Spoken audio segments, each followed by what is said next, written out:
ফাগুনৰ মলয়া অতি সোনকালে আপোনালোকৰ মাজলৈ আহি আছে 2023 বৰ্ষত প্ৰথম সপ্তাহতে বিদ্যুৎ গগৈ কণ্ঠত ফাগুনৰ মলয়া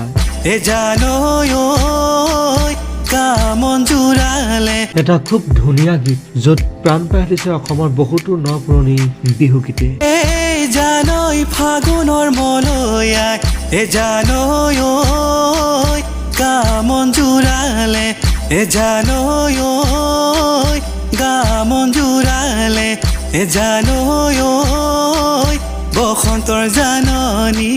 বসন্তৰ জাননী পাই জানৈ আমি অসমীয়া জানৈ বিহুতে বলিয়া জানৈ বিহুতে বলিয়া জানৈ বিহু লাগে গা